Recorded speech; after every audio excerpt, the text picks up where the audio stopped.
last night, I got to scratch something off my bucket list.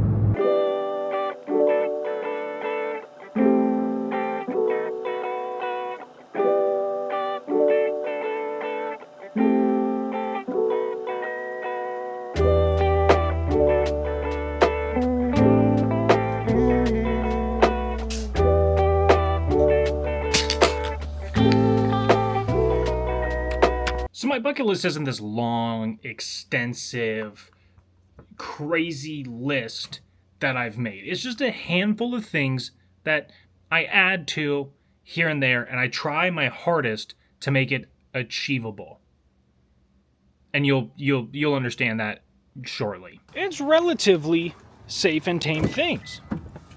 The things that come to mind when I think of things that I want to do before I kick the bucket. I'd love to visit Ireland.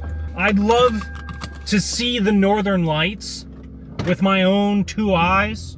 I want to run a marathon, even though that feels crazy. I need to visit Japan, take in the culture, and without a shadow of a doubt, I absolutely, positively need to see a flamingo with my own two eyes. And I've tried really hard to make sure that my bucket list goals are just like my goals in real life, where there's things that I'd love to do, like hit 1 million subscribers or hold $100,000 in my hands. But those aren't things I really can control. I mean, I could rob a bank, but we're getting off topic here. There are things that I can't control. But the things that I've listed thus far are things I can control, at least to like a certain extent.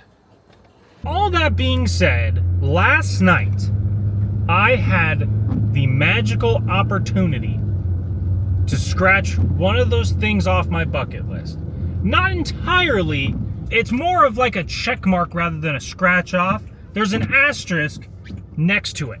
As McKenna and I are sitting in the living room watching some TV last night before she goes to bed, she flips her phone around and shows me a post on Facebook saying that locally, the Northern Lights are visible.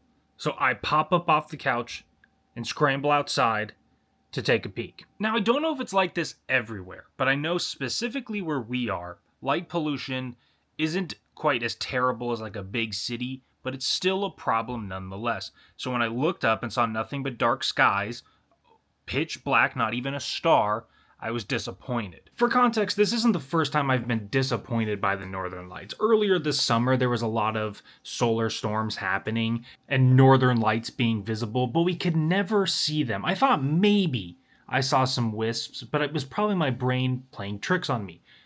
Come to find out, it's very hard to see them with the naked eye. I also find out that if you just take your phone or a camera, but in this case, my phone, turn the exposure all the way up, look at the sky, and take your pictures, you can see them. So that's what I did. This is a completely unedited image of what my picture looked like when I looked up into the sky and took a picture.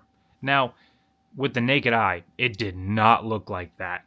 But I can happily say, with an asterisk, I can check it off my bucket list. I don't know if it's true. And maybe I'll do a little bit of research after this and find out that's not.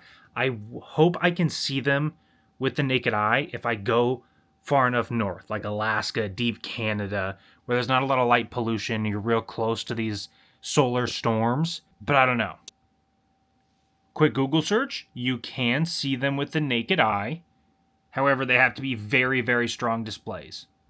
And I don't know what a strong display necessarily is. I just think it's pretty, and it's kind of a phenomenon. But still, it's off the bucket list.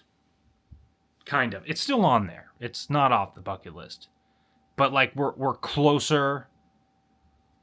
I don't know how to describe it. It just was a cool thing. And that was the story. And here are the pictures.